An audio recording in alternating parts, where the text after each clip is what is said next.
Hello everybody, I'm James Bollinger. I'm with TVS Pro. Thank you for coming. This first demonstration is on drones, and if you've got, there's a schedule over by the door and you can come and go, hence the open house name.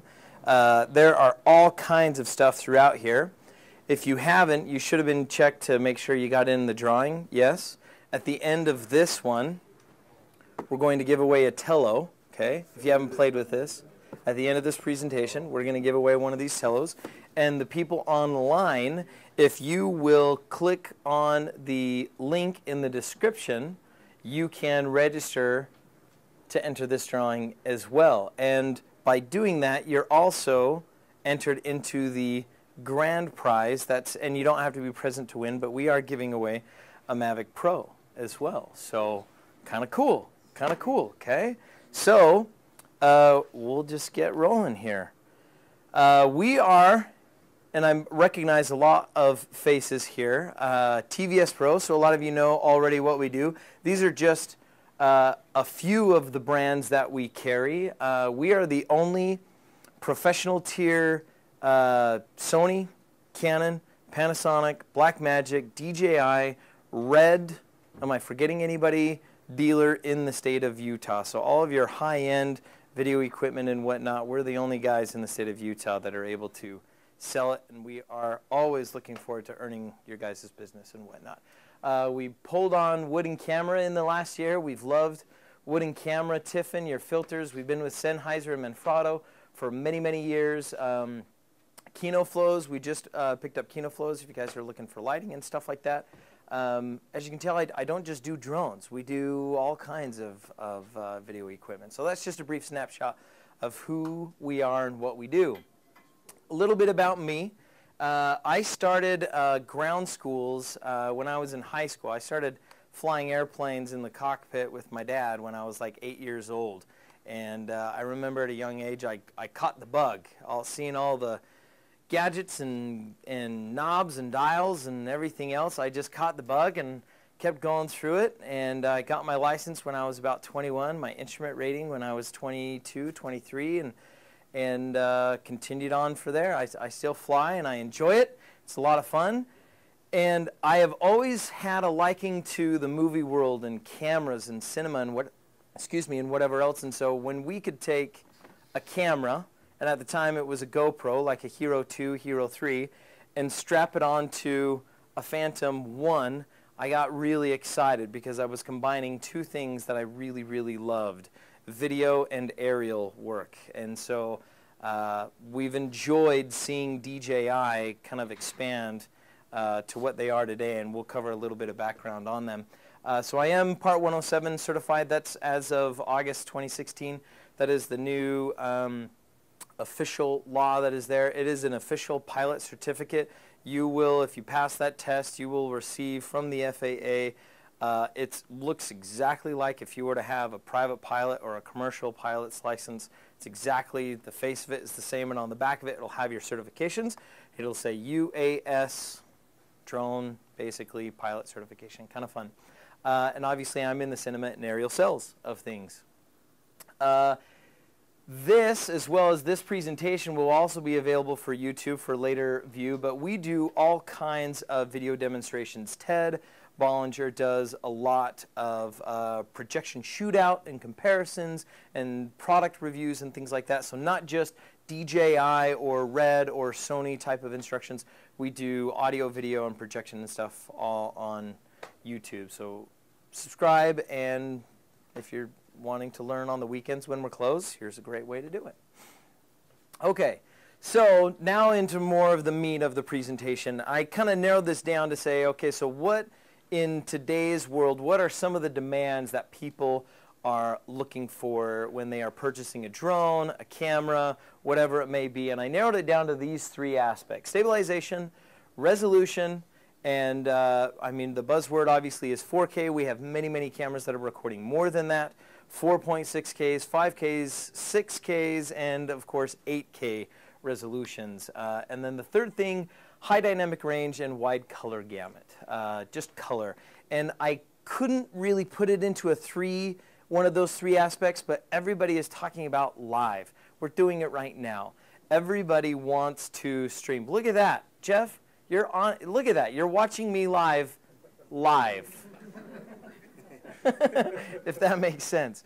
It's an easy way to do it, and our phones are capable of it. You can do it on Instagram and Facebook and YouTube and just hit the button to record, and all of a sudden you are viewable to the world. It's inexpensive, it's free, and it is a way to get yourself out there to the world. Exposure. So I couldn't narrow it down to one of those three things, but it is definitely something that is talked about. So a little bit about DJI. If you didn't know, they started in about 2006. A guy by the name of Frank Wang. He owns over 50% of DJI still. It's not publicly traded. I've looked, trust me. He founded it in Shenzhen, China, and all they were doing were building flight controllers. That's all they were doing. And everybody all over Europe and Asia, they were using those flight controllers in their copters and fixed-wing RCs. And eventually, I think they just said, why are we not retaining some of this business? Let's build some of our own. And it just has taken off from there. He started with 20 employees. And this has actually been updated. I was just looking yesterday. They have 6,000 plus employees. That was reported at the end of 2017. So they are 11 years old, 12 years old actually.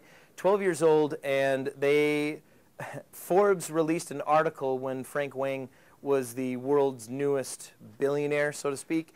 And that was in 2015, it would be, 9 years. So from day one of foundation, 9 years later, he hits $1 billion, and I just looked it up yesterday. They are currently estimated at about $11 billion in today. So they went from, in 2015, to $1 billion, and now 2015 to 2018 to $11 billion.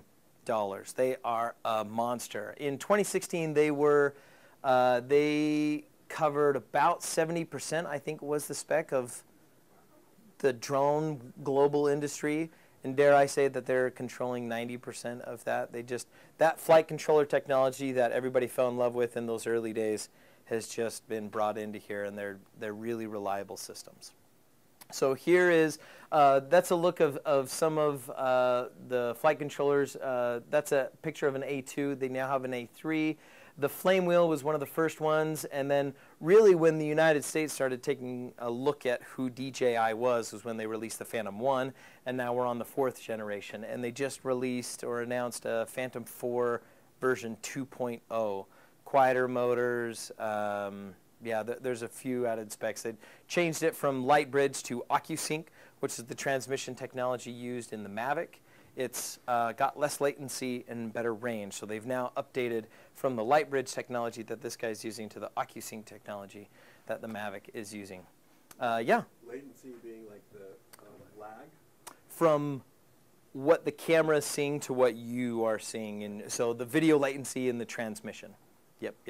And it was already, I mean, if anybody's ever been flying any of these systems, it's minimal latency. We're talking 200 milliseconds, if that. The Mavic has even less. I think it's like 120 milliseconds. So now the Phantom will be even that much faster. I mean, you can swipe your hand in front of the camera, and I mean, it's pretty well instantaneous that you're seeing it on your display. Compared to like my phone, there's another like broadcast media. So, copter. Right. It's recording locally, and it's transmitting that to your radio, right, which your phone is also plugged into. So that transmission right there, that's the video latency I'm talking about, what you're seeing on your phone. Now they released a few years ago the Matrice series. Now they're up into the 210s, and this is now capable. You can mount 2 cameras on the bottom, or 1 on the bottom and 1 on the top. It uses RTK, which is basically military grade GPS. It's accurate to the centimeter. So this example, you've got a thermal camera, and then this is their Z30 30 times optical zoom. It's an expensive rig. You know, you're going to be in the 20s and $25,000 range, but it is very capable. It's completely geothermal and magnetic disruption free. There's no interference that it can. So you could fly it next to a 10,000 volt power line, and it won't receive any disruption or disturbance from it. M600, if you wanted to see the big guy back there, it's all about payload. That's if you needed to get a Sony or a Red camera, Panasonic, Canon, up into the air. It's all just about payload. But it's interesting because a lot of these other smaller ones have a lot more tech. Obstacle avoidance and active track features and all these other things. There's a lot more technology in these smaller ones, but they don't have the payload, obviously, for this stuff. And I don't know if you saw it. We made some Instagram posts. Nobody knows anything about it. But there is a copter just last week that had DJI branding all over it. And in that back room is our Ronin 2. If you've ever seen the Ronin 2, it's a good size gimbal. Well, this copter had a Ronin 2 mounted to the bottom of it. And this copter had DJI brand all over it, but nobody knows anything about it. It was on display somewhere, somehow. So it could be an answer to a heavy lifter drone carrying, I don't know how many pounds, 30, 40, I don't know how many pounds. And then obviously their gimbal technology, and this is their standalone light bridge technology that they've built into the copters now. So that is the product line. Most people, I mean, generally people are thinking, hey, I want to take this on my vacation. I want to go, you know, record in the park, my son's soccer game, or a family reunion, whatever it is. But really, there are unlimited possibilities. I've been working with BYU Archaeology. They own an M210, and you could look up their YouTube video. So they took drones down to Jordan, just outside of Israel, and the Petra, if you guys know what that is, Indiana Jones' Last Crusade, okay, that edifice that's in the cliff there, they 3D modeled this stuff and won some national awards for this, and they're doing really, really cool things. I know many people that are using them for agricultural purposes with thermal. I was just talking to a buddy from the Division of Wildlife, and there is an animal who's now, I'm not a biologist, there's an animal who puffs up something during mating season, and with a thermal imaging camera, they're able to see the heat that is being generated, and so from the air, they can count the males in a herd, is what Division of Wildlife, I mean, there's unlimited possibilities that you can use them for. Talking about 3D modeling, this is just one example. In Nepal a few years back, there were earthquakes. This is a 3D render. So it's using pictures, and it takes all these pictures and stitches them together, and now you have a 3D model that is accurate for measurements up to 5 centimeters for heights and volume measurements. And so they could calculate, so if there was rubble down here, it'll give them a volume amount, and they could calculate, well, then we know to dispatch 7 trucks, because at that volume we're going to need 7 trucks to haul out this rubble. I mean, there's all kinds of stuff. It's amazing what people and entities are coming up with to do with drones. Kind of fun.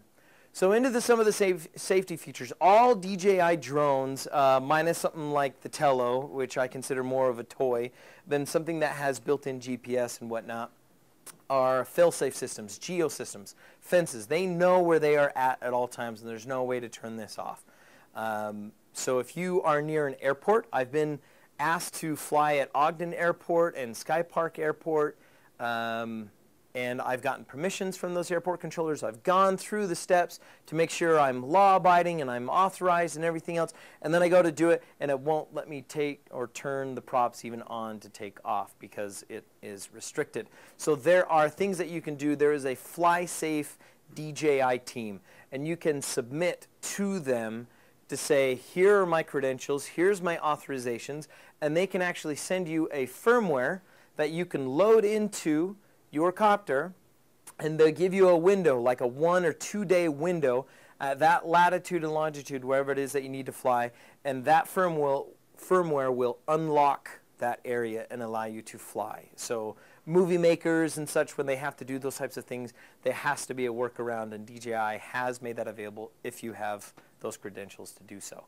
But it's amazing. It will, if you are taking off outside of that and try to approach an area, as if there was a wall right there, it will just stop, and it will not let you advance any further. Very, very intelligent. And the return to home features, when there are low batteries, or if it loses radio control, it will hover or climb up to 60 feet, whatever your I think it's actually been updated to 90 feet. You can set it higher if you want to. It'll bring itself over and land all by itself. And it's accurate too, within like 2 or 3 feet from where it took off. It's very, very accurate.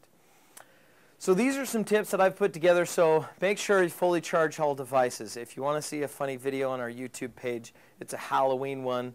We took a big copter and hung a Halloween mask from it, went up to Sugar House Park. We were chasing runners and wherever else with this floating mask that was going around to try to sneak up on them. And that was in the days when we didn't have intelligent batteries like these guys and a display that tells us you have 20% battery life, 15% battery life. You had to use a timer, and so you guessed. And so my radio had a timer, and I thought that I had 7 minutes. I was bringing it back at 5 minutes and 30 seconds, and it started to come down. It's a funny video, so just make sure everything's charged. Check for, on the props, all of these unattached, really simple. It's just a push down and a quarter turn. Check. There is a leading edge, obviously, to the props, you know, which way it spins. Check them. Take your fingers and run along them. Does it have chips, scratches, or anything else? In aviation, if you have just like an 1/8 inch of layer of frost on your wings, it can decrease the lift coefficient by 30% on your wing. And so any bugs, you go flying and you're going to get blood streaks through here. It's a bug killer. All that's necessarily, that stuff doesn't really hurt it, but chunks of grass and whatever else, clean them, wipe them off, and make sure that there's nothing really on there. Make sure the gimbal clamp is removed. So some of these won't, like this guy, it doesn't have really a gimbal clamp, but this will. Remove those before you power it on. Make sure all those are off, because when you power it on, it'll do a little bit of a dance. It wants to calibrate. If you're putting it in the grass, blades of grass poking up at it, and it's trying to calibrate itself and initial power on, all of a sudden you take off into the air and your horizon is now kind of like this because it wasn't able to properly calibrate. We have landing pads, and you can stick them into the ground to push down those blades of grass, but make sure nothing is obstructing it when you're powering it on. If you're not within Class G airspace, you need to contact the airport controller, whether it's Class C, Class B airspace, Class D airspace. You need to, if there is an active tower, you need to contact them and say, I'm going to be operating in this area. Always choose wide open areas. Law is you're not supposed to fly over crowds of people and whatnot. You can fly them at parks and soccer games. I see people do it all the time, and cops are walking by and nobody says anything, as long as you're not flying recklessly and you're kind of obeying some of those rules. Make sure when you go different places, just because the law is something here in Utah doesn't mean it's going to be the same in New Mexico or Arizona or whatever, so check local laws. Be careful of structures like power lines and things like that. Buildings with a lot of metal and I-beams and things like that can obstruct it. Stadiums, if you have ever a chance to fly indoors of something like that, there's some weird stuff that can happen sometimes. And of course, don't ever fly in bad weather. So, and you're welcome to take pictures of any of these slides, or again, this will be posted on our YouTube page. Here's a, I don't know these people, but here's a plugin for these people. This is awesome, and they have an app, and that is the logo of the app as well, that little paper airplane. This is genius. It sees your location, and it basically tells you, are you good to fly? It gives you what the current weather is and the forecasted weather. It tells you how many satellites you're seeing, what your visibility is, what the tips. And these aren't just safety tips, but a lot of these are really law. We're getting into the law of things. Fly within line of sight. My favorite question, I've always thought about making a t-shirt that has the top 3 or 5 or 10 answers on the back of it, because most of the time when I'm flying, somebody out of curiosity, and it is, they generate hype, always is wanting to ask questions, and I have a hard time answering these questions sometimes because I'm flying. And so I want to just say, you know, read the back of my shirt, ask your question and just read the answers. All the answers are back there. So my favorite question is, how far will they go? Legally, all of these will go further than you're allowed to go. You've got to be able to maintain visual contact at all times. Now, if I let go of a balloon and I never take my eye off of that, I could follow that balloon for miles, right? But as soon as you look down and try to find that balloon again, there's no way. It's gone, right? It's there, but you can't see it. These are exactly the same way, especially when you get into something even smaller than some of these bigger guys. If you're maintaining visual contact, you could take this thing a mile, and there's really no law against that. As long as you can see it, I can see it right there, then you're not breaking the law, right? Crowds of people and under 400 feet in airspace, all that stuff pertaining. But as long as you can see it, you can take it. But most of these, the FCC doesn't restrict them until about 4 miles. People have taken them even further. And the only reason why they turned around wasn't because they lost video feed, but because they hit 50% battery life. They're very, very capable. It's amazing what they're doing. Speaking of 400 feet, stay under 400 feet at really all times. If you go out to the salt flats, you can go out higher where there's nothing out there, but it is a really good idea and advised to create a NOTAM, or a notice to airmen. You can do those on web pages and say, I'm going to be operating a drone up to 1,000 feet. So pilots that are flying in this area, you know, full-scale aircraft, they can see that NOTAM and they know not to go down. Because pilots, even in non-populated areas, they can go down to 500 feet. And that's why the law of 400 feet exists. But really in non-populated areas, there's really nothing that says, well, I can't go. There's not a single person or house. So NOTAMs, good things to do. Always practice. Practice makes perfect, right? Go out into areas and fields and things like that. Test these features. Make sure that you're familiar with it, because there's nothing more stressful if something happens and you don't know exactly what to do. The good thing about these is that these aren't full-scale aircraft. If you've ever flown those, your brain is always working because you don't have brakes. It has to move to stay in the air, right? So really the only thing, if you are in a panic mode, the best thing to do is just do circles while you gather your wits to think, right? These really aren't like that. That's the advantage of these. You can let go of the controller and it will just hover. Think about what it is you're doing, gather your wits, and then regain control and whatever else. But don't panic. Just don't panic. Practice will help you not panic. Don't ever interfere with manned aircraft. If you've taken the Part 107 test, it will tell you to always give way. So some statistics. In 2016, they were saying in state of California, there were as many as 20,000 drones at any given hour in the air. And there was an average of about 100 pilot reports per month saying, I can see a drone off my wing. Don't even, wildfires, state national parks and stuff like that, just don't even mess with it. Just stay away. It's really not worth it. People are out there trying to do their job, saving lives, helicopters going to heliports and helipads and whatever else. Just stay out of their way. Just stay out of their way. Let them do your job. Nothing is more important than whatever video it is that you're trying to capture, right? Than somebody's lives. The general rule of thumb, this comes from the Academy of Model Aeronautics, about 25 feet from people, above or to the side, right? Obviously, if you're shooting weddings or something like that, chances have it you're going to get close. As long as that person, and you have that conversation with that individual beforehand, then that's okay. If they're comfortable with it, then feel free. But strangers and things like that in parks, just be courteous, okay? Be courteous. And don't be quiet about it. I've done weddings and different things like that. When I do those things, I've been approached all the time. I was out shooting a video for Hilton Hotel. They wanted some pictures of the grounds and things like that. I walked into the hotel and had spoken to the managers and everything and said, hey, you know, they were planning me coming this day. I walked into the hotel and just said, hey, I'm gonna be doing my stuff outside, doing this and whatever. And unfortunately, the hotel had never informed or put up a notice the people, their customers, right? So I'm out there flying, and I want this up-close shot of the logo on the outside of their building. So I start up close, and I back up, right?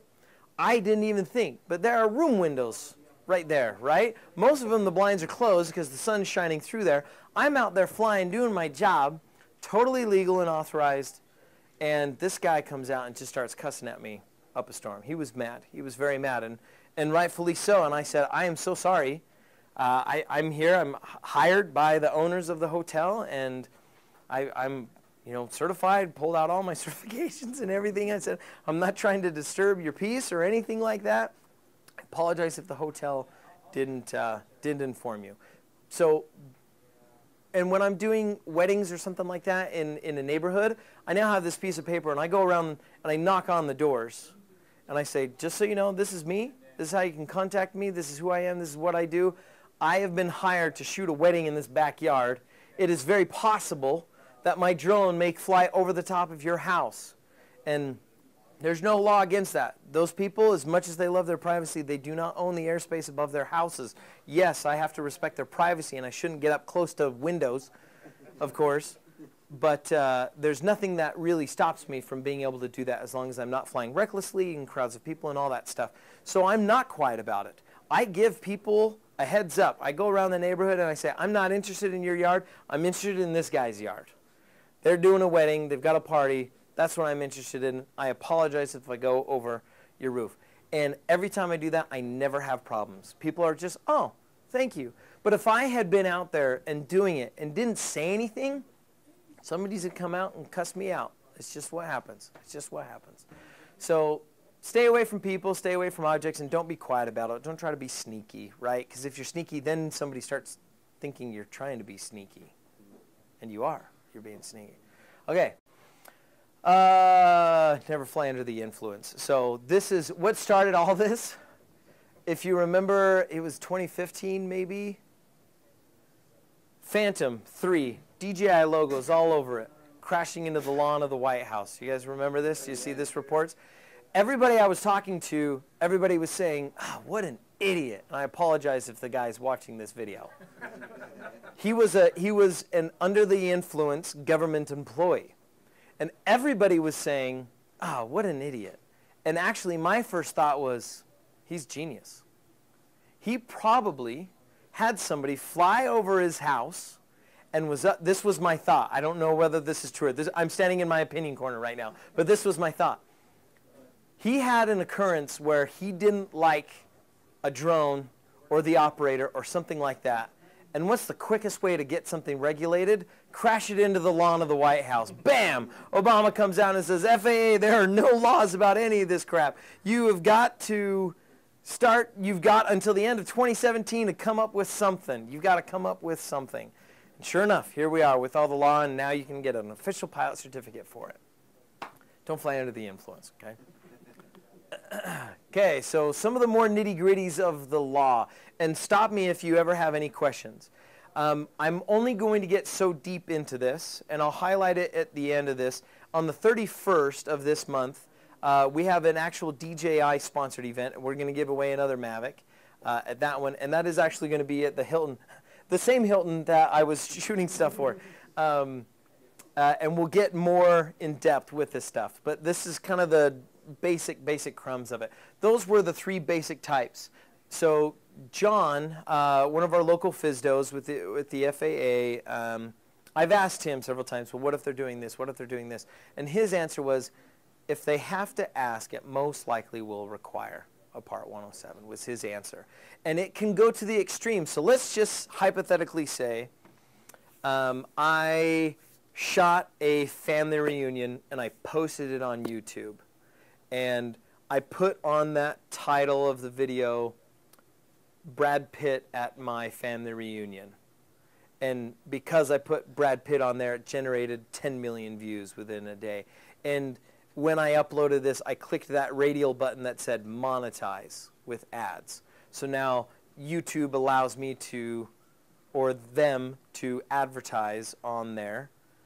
I am now generating income from that video. That is a source of income. People make a living off of shooting stuff on YouTube. That is considered a profit. So if I were flying recreationally in my backyard, shooting a family reunion, and all of a sudden I'm making money on YouTube, that is considered compensation. Okay? There's all kinds of nitty-gritties about that. So if you are making a profit, or the motive of a profit, Or, is it in here? Did I forget it? Trades of services or goods and things like that. Hey, I'll shoot your wedding video if you give me a free car wash or whatever it is. Trades, any type of trades of goods or services. Basically, it's a receipt of anything of value. If it has a value and you've taken possession of it, physically or metaphorically, yes, it's compensation. Okay. You can, without a license, get reimbursement for expenses. That's okay. So they can pay for electricity for charging your batteries or gas to drive up to that area or whatnot. And that's not, you're just covering expenses. You're not making an actual profit. That's okay. We'll go on. So this happened in August 29th of 2016. Yes, it is an official pilot certificate. If you do not currently have a pilot certificate, then what you need to do is find a knowledge testing center or a KTC. Closest one here is in Westminster. Utah State does them. UVU does them. There is a fixed base operator out at the airport that does them as well. FAA will charge you $150. You can take it as many times as you want. You only have to pass with 70% or better. If you fail, like I said, you can take it again, but the FAA will make you wait 2 weeks. They want you to go home and study for 2 weeks. And yes, when you go back, they're going to charge you another $150. So you've got some motivation to pass it the first time, right? But basically, once you pass that test, they will give you a piece of paper. And this tells you that you are certified. That's your temporary until the official one comes into the mail. That will now suffice, and now you can fly for hire or compensation, whatever you want to call it. What's cool is that it does not require a practical exam, meaning, so in aviation, you've got the written exam, and then you have the practical exam. That's when you actually get in an airplane with an FAA instructor and go up, and he has to demonstrate that you are worthy of manipulating the controls of this aircraft. That's practical. You don't have to do this in front of anybody. You don't have to go outside and show them that you are capable of doing it. You don't have to have a medical certificate, so physical every other year, or 3 years or 5 years, depending on what type of medical certificate. You don't have to do that, and no other requirement for any other airman certificates because it is an airman certificate. The only other thing that you have to do is register the drone. So 2 parts to it. You register yourself, Part 107, and you register the copter. If you're not flying for commercial purposes and it's just recreation, you don't have to register yourself, but you still have to register the copter. Okay? If I remember correctly, it's $5, and it lasts 2 years, I believe. Or is it every year? I can't remember. It's either every year or every 2 years. I want to say 2 years. Somebody said it? 2 years? And I think the commercial one is $20. I want to say it's more for the commercial ones. And you can do that at knowbeforeyouFly.org. Okay? Just remember, we're all ambassadors. These rules are here because somebody broke them at some point, right? The few ruin it for the many. So just be a representative and comply and be nice. And those are some references there, faa.gov/UAS and knowbeforeyouFly.org. Know Before You Fly will also have maps, so you can plug in addresses and it'll tell you if it's restricted airspace or not. It will also list temporary air restrictions, so things like wildfires and things like that, TAFs, temporary air areas. Another rule that a lot of people don't know about, so can I fly around Rice-Eccles Stadium? Yeah, I can. Is there a sporting event there? Then no, I can't. There's a law that says an hour before, and I think it's 3 hours or an hour after that event. And the rule is 30,000 or more people, if I remember this correctly. 30,000 or more people an hour before and a few hours after, that is restricted for 3 miles radius of that event. Okay? Other things to know about like that. Okay? All kinds of different rules like that. So they've got the Inspire series, as I mentioned. The Inspire 1 is kind of phasing out. They're really not manufacturing it anymore. The Inspire 2 is much more capable. It is quickly becoming the bird of choice for Hollywood. The camera that I have on here is the X7. That is a Super 35 sensor. That is a cinema quality sensor in a lot of these other cinema cameras. And it is capable of recording RAW codecs and ProRes codecs up to 6K resolutions. It is not that difficult to take some of this footage, put it into something called DaVinci Resolve, and grade it. I have customers, and they will show me side by side something that's shot with like a Red Weapon or an Arri Alexa. These are $50,000 to $80,000 Hollywood cameras, and put it side by side with footage like this, and it is hard to tell the difference. So something like this, when you're into the $10,000 and $12,000, starts to look really good when you're comparing it to $50,000 to $80,000 worth of Hollywood cameras. So this, because of its convenience, its size, and its image quality, is quickly becoming the bird of choice in all of Hollywood. DJI is really cornering that market. Step down from that would be the Phantom series. They've got the Standard 4, the Advanced, the Pro, and the Pro Plus. Biggest difference between Standard and the Pro and Pro Pluses, you go from a 1/3 inch to a full inch sensor, and you also get away from a rolling shutter to this actually has a mechanical shutter. So at high speeds, you don't have motion blurs and things like that. Stuff is a lot more crisp. Next is the Mavic. You've got the Mavic Pro that was released about a year and a half ago. The Platinum, Mavic Pro Platinum, decreases decibel levels on the noise that it makes, as well as flight time. So you get about 4 minutes, so you get up to 30 minutes on the Platinum. And then the newest is the Air, and I've got the Mavic Air over there. Arguably, the Air has better image quality over these two, but has a lesser flight time of 21 minutes. On the 31st, we'll be going into a lot more details of specs and capabilities of these three main platforms. So if I were to create a scale, and I've got image quality and convenience, the Inspire, and compared to these, is obviously the biggest, the bulkiest, harder to take backpacking and travel with and whatever else. It's got more batteries that you have to worry about, weight, things. It's just less convenient, but it is by far superior in its image quality. Jumping down to the Mavic, it is teeny tiny. These things fit in your pocket, your jackets, and whatever else. And they do decent. If you've enjoyed a GoPro, you will love these, because in my opinion, these look far better than anything GoPro's ever been able to shoot. The horizon is flat. The color replication is better. The Mavic Air is doing 100 megabits per second as far as its bit rate, and that's at a 4K resolution. The Mavic Air will also do 120 frames a second, so you can do slow motion with the Mavic Air. It's great. But right smack dab in the middle, where you've got convenience because of size, and you've got a 1-inch sensor on there doing 4K at 60 frames, the Phantom is a lot of bang for your buck. I can tell you right now, all or most all, maybe 90% of all, heard of Relative Race on TV. It's a show. Most all or 90% of everything of those aerial shots are being shot on a Mavic right there. So it's capable. It's very, very capable. So basic, how many have actually flown DJI systems, or not DJI systems, have experienced period flying stuff, okay? All of DJI systems are compatible with iOS and Android. Plug it in, open up the app. The app looks just like this, and you can get, depending on your range, a 1080p image. If you start to get further away or you've got obstacles in the way, it'll dumb it down to 720, but you're still doing 720, and that's up to, at least with the Mavic, like a mile. And so you're broadcasting. You're broadcasting at an HD level to these teeny tiny things and phones. It's amazing. It's absolutely amazing.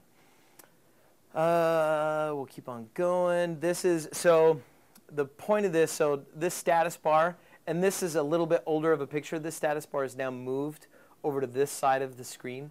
It generally pops up now automatically, and this is a good thing to check before you fly. It gives you a basic rundown of the health of your copter. And it also gives you a chance to do a compass calibration. So I have 2 rules of thumb with a compass calibration. One is, so when should you do them? I get asked all the time, when should I do a compass calibration? My 2 rules are, 1, if you are changing the departing location. So if I go out here into the parking lot, I do a compass calibration, and then I'm going to get in my car and I drive up to Sugar House Park, probably not. It's not that far. But if I drive down to Provo or keep on going down into Nevada or California, Yeah, absolutely. If I were in this parking lot, did it, and then I went up into the mountains or the benches, yeah, I probably would, because I don't know what interference I may encounter from those mountains magnetically, right? That's going to cause or could cause deviation from my compass. Rule number 2, time of day. And the only reason why I say time of day is so if it's 6 a.m., crazy Utah weather, if it's 6 a.m. in Utah, it could be 30 degrees outside, right? Even now in May, it could be 30 degrees, right? And then I fly at 3 in the afternoon, it could be 90 degrees, 100 degrees, really. That is a huge difference in air temperature. That difference in air temperature affects what altitude it thinks it's at. It's called density altitude. So if I'm changing time of day, I should, if I do it in the morning and I fly again in the afternoon, I should probably do it. It's 2 steps. You go back to that status bar that I just showed you. There's compass. You hit calibrate, and it's going to ask you to do 2 things. And you do a little rain dance, right? You grab it, you hold on to it, and you rotate counterclockwise all the way around until the lights that were yellow go green. Then you go vertical, and you do the same thing. If the lights at the end don't go red, yellow, red, yellow, red, yellow, it accepted it, you're good, fly on, okay? It takes 30 seconds, save your investment, and just do it, okay? Real basic, I don't have to cover a whole lot of this, but you do have tilt control of the camera. That's from the wheel on the top left of the controller. Your left stick, and this is mode 2. This is assuming you are flying in mode 2. Your left stick is your throttle, so it is going to control your ascension or descension. And then your going left and right is going to control the yaw, the rotation. This on the vertical axis is going to create this effect, right? That's all on the left stick. And then your right stick is pitch and roll. That's forward, backwards, left, and right. General rule of thumb is standing behind the aircraft when you take off and when you land. Because if I have it like this and I pitch forward, it's going to go forward, right? If I rotate it 90 degrees and I pitch forward, same control, it's not going forward anymore. It's going to go here. So if I rotate it 180 degrees from what it was, forward is now backward, backward is now forward, left is right, right is left, right? And until you get used to that, just get used to flying like this, right? And it's a little bit easier now that we have these displays, phones and iPads and things like that. It allows us to fly it like a video game at this point, right? Because now I just push forward and it's just going to, you know, I'm looking at my display. It's a little bit easier to follow. But when you're looking at it, it's easy. It's really easy to get disorientated with which way it's facing, okay? Within, talking about practicing, within the app there are flight simulators. So you can power this on, power on your controller, connect your tablet, and as it is smart enough, it knows that when it is in flight simulator mode that it doesn't start up the props, but it is advised to remove the props anyways, and you fly it. So everything's on and you go down and inward to start up the props, but the props won't start up when you're in flight simulator mode. And you can actually practice some of the intelligent flight modes, waypoint flying and tap flying and different things like that. Some of them you can't, like active track, which we're going to get into, but it's still a great way to practice, okay? So some of the autonomous features, this is kind of the fun part, and I have a little video to show.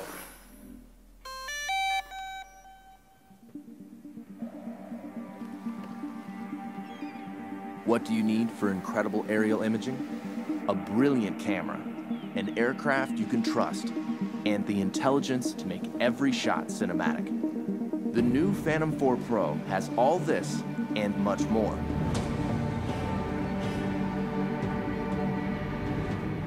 The Phantom 4 Pro camera has an f2.8 aperture, mechanical shutter, and large 1-inch sensor, coming together to make brighter, more detailed imagery. Record cinematic 4K video at higher bit rates with more advanced compression and a wider dynamic range. 4K 60 frames per second recording gives you stunning, detailed, slow-motion aerial video. The Phantom 4 Pro is as adept at stills as it is with video, capturing every detail at 20 megapixels. Its mechanical shutter eliminates rolling shutter bending. Grab the perfect moment using burst mode. All of this makes the Phantom 4 Pro the most advanced aerial camera ever found in the Phantom series. The Phantom 4 Pro is now a huge step forward. I'm taking photos of the lava when it's darker out and the glow of the lava is coming off of it. The image sensor that's in this camera now is 1-inch sensor, 20 megapixels. That extra dynamic range allows me to really get everything into one shot, and in the landscape, that's extremely important. See your shot clearly, even in direct sunlight, with the new ultra-bright 5.5-inch monitor that's more than twice as bright as most tablets. Inside is DJI LightBridge technology. That's Salt Lake. It automatically detects By the way, if you interference recognize and that. switches from 2.4 to 5.8 gigahertz transmission at takeoff, cutting through the noise for It's more downtown Salt reliability. Lake. The built-in monitor on the Phantom 4 Pro is so bright. I'm actually able to see in direct sunlight, and that's really allowing me to compose my shot and get what I really want to capture. Active Track has now been expanded with 3 new intelligent flight modes. Profile tracks your subject horizontally from any side. Spotlight locks the camera on a subject while you fly in almost any direction. Circle swings 360 degrees around the subject. Tap Fly has also been improved, adding reverse tap fly, making it perfect for aerial selfies. Flying the Phantom 4 Pro is even more worry-free. A set of rear visual sensors has been added to existing forward and downward sensors. Combined with new infrared obstacle sensors on its sides, the Phantom 4 Pro has 5 directions of sensing. If image signal is lost, it returns home while dynamically avoiding obstacles, and even flies back along its original flight path until signal is regained. Every minute in the air counts. The new high-capacity battery flight time has been increased to 30 minutes. When it comes to speed, the Phantom 4 Pro is 10 miles per hour faster with full support of its obstacle sensing systems. With its stunning camera, 1-inch sensor, ultra-bright monitor, obstacle sensing, and intelligence, the Phantom 4 Pro brings professional quality aerial imaging and flight capabilities to more pilots around the world.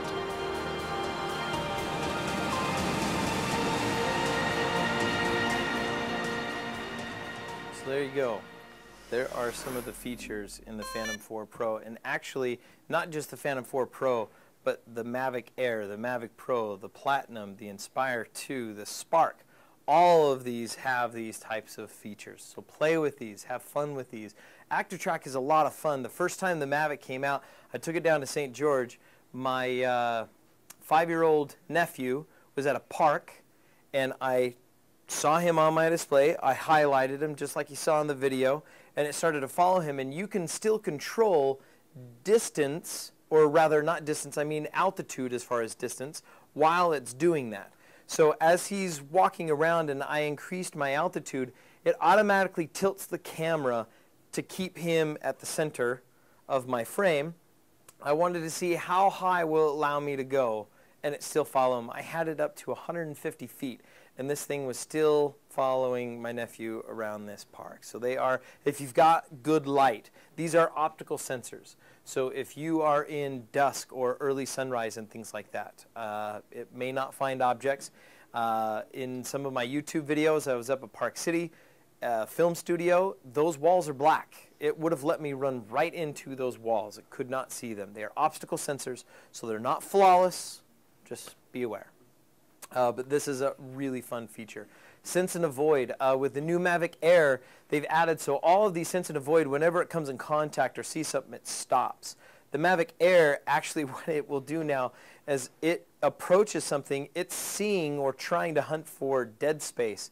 And so without letting up on your pitching forward, it will automatically slow down and find the path of least resistance and keep on going. And as a filmmaker, that will make a big difference, because before what it would do is come in and you've got your good shot, and then all of a sudden it makes this abrupt stop, and it just killed your shot. That abrupt halt just totally killed it. It will automatically, if you're coming in at 20 miles an hour, it will slow itself down and go around, and it's great. Jake was my test dummy. On his head, we tried to run it into his head, and it saw his head. He's grateful. He's grateful. Sport mode, you can get this thing up to 45 miles an hour. This guy I've gotten up to about 62 miles an hour. But when you put it into sport mode, please note that it turns off said obstacle avoidance sensors. It will run into something. It has to turn those off in order to get that speed, but it's fast. It's very, very fast. Yeah? With sport mode, so what if you're doing, I assume you're talking about the bicyclists or like following bicyclists, right? Going that Sport fast. mode is just speed. It just means your braking is higher performance, your acceleration, your overall velocity. That's what sport mode is. So I do a lot of sports shooting and stuff, so I'm like looking at like just a court. If you had a sport mode there, is that different than like following a player around? Yes. You're Yes. Talking about. Yep. Sport mode, his Not question. for the sports. Nope. Sport mode, kind of like a car. If you've got a car, you can put it into eco mode or you can put it into sport mode. It just increases its performance, meaning its velocity. Doesn't have any weight with what it is that you're actually shooting or recording. Good to know, Yes. though, when you do switch into sport mode, at least on the Spark, I'm assuming it's on the other ones too, because you're basically saying, give me all you've got for speed. Yes. Your gimbal and stabilization isn't being taken into consideration. That's true. You get shakes and whatnot, so I was doing this high Speed shot wobbles. of this building, and I was like, oh, I want to go by it really fast, so I flipped into sport mode, and on my little monitor, it looked great. Then I got it back in, I had this Yeah. little shimmy, and I was like, oh, okay. Well, the other thing too about that, because so his question, if you couldn't hear his question, was be aware that if you're flying in sport mode, you can get jitters or jellos on your gimbal. Jake also did say that he was doing it with the Spark. The Spark only has a 2-axis gimbal rather than a 3-axis, so it has no roll, right? So that would help. So I need to upgrade your system, Jake. Let me know. We'll talk after, okay? Handheld gimbal systems. I'm not going to cover a whole lot of this stuff. It's basically the same technology that is stabilizing, but I do want to show, and these are obviously some of the applications. They're using them to shoot everything. I've been at weddings, and this is what they're using. This is what they're using rather than a more professional camera. They're capable of recording 4K. It's kind of to the point. Jake said it the other day about DSLRs. It's good enough. It's good enough sometimes. So I'm not going to play this whole thing, but what I want to point out on this video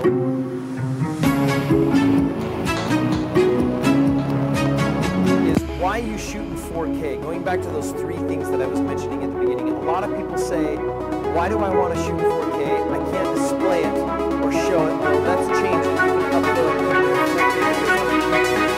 But why? You're noticing a lot of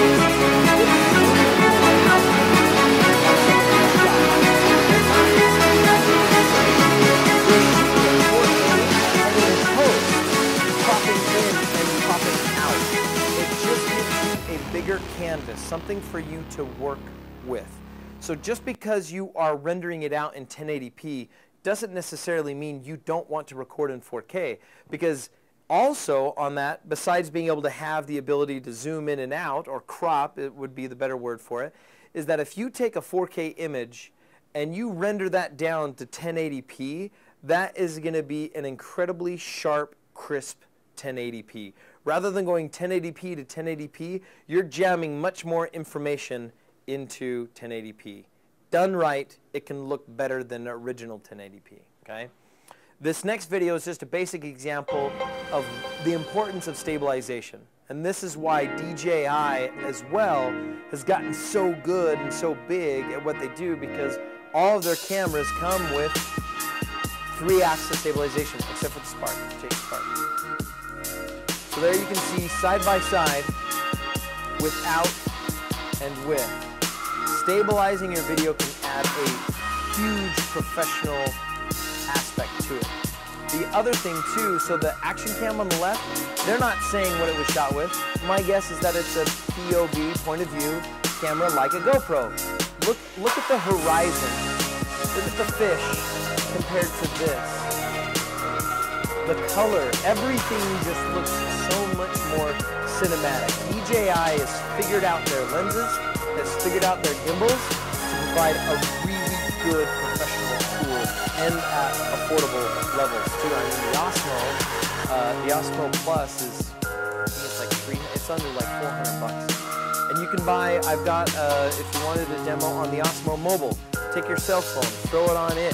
Now you're acquiring essentially the same stuff but with your phone, stable. It can take something from home video look to a professional look, okay? I don't want to spend a whole lot more time on that. This is just some specs on the various gimbals and what they're capable of. These are some other options of things that can give you 4K and 8K resolutions, as well as high dynamic range and wide color gamut. Brand new C200 is out, and the EVA 1 as well. This is now capable of going out to, if you've heard of Atomos, Shoguns and Infernos, ProRes RAW. That was the newest, latest codec that was announced at NAB. ProRes RAW. It's basically Apple's version of a Cinema DNG type of codec. For the 31st, we're nearing the end of the presentation. We'll get into some questions, both online and in person here if you've got some. For the 31st, Jordan Overman with Override Films, he has agreed to kind of be our guest speaker for that event on the 31st at Hilton Home 2 Suites in West Valley. If you don't know who he is, you'll have a chance to meet him, and he is actually going to show us, because a lot of people, they can start flying, they take it up into the air, they hit record, now what do I do with it? He's going to walk us through some of his workflow type of stuff, really nuts and bolts type of stuff, and we will go more in depth on the law as well, but he is our guest speaker for that, and he just barely rigged up this Mini Cooper. He's been operating it with for a few months now with a moto crane, and we provided the Ronin 2 that's on there, and he has done some really cool things with that. A lot of the times he's hanging out of full-scale aircraft. I've seen pictures where he's holding the Inspire inside of a full-scale aircraft because he likes the camera ability on this, and so he's holding a copter, sitting in a copter. He's done stuff like that for Bass Pro Shops and some of the National Geographic, other types of fishing things and whatnot. He travels the world. I wanted to show just a real brief video here highlighting what they do.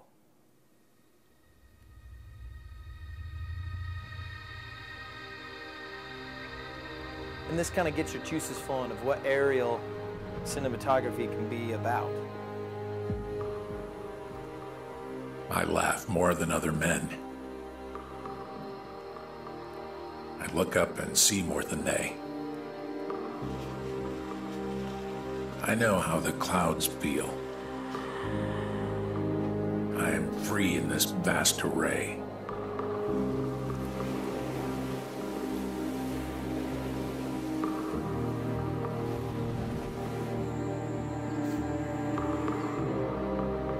Endlessly blue, the infinite sky. The sun's warmth pierces my soul. Heaven's perspective humbles me. Captured forever, now I am whole. God's domain, vast and new. This is why the eagle is king. Flight is freedom. Wild and pure.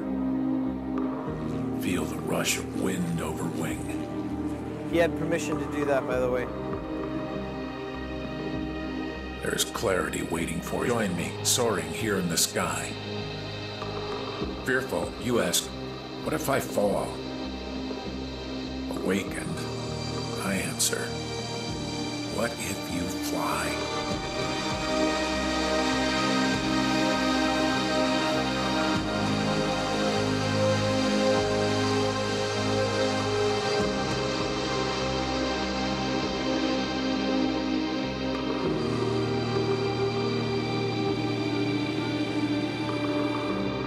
It's here I found why I am me.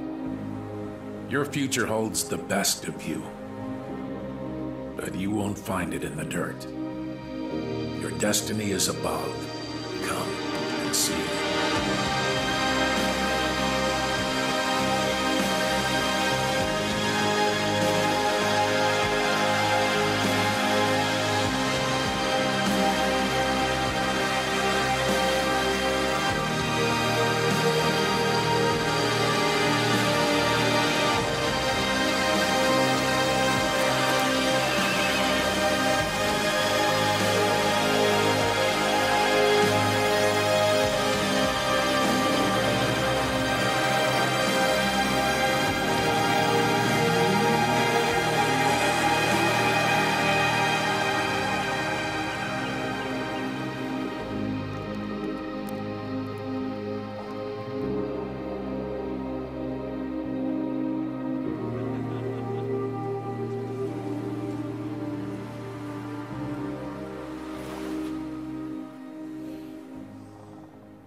As you can see, he travels, he and his team, they travel all over the world, and they do some really cool stuff. That's their collage of videos.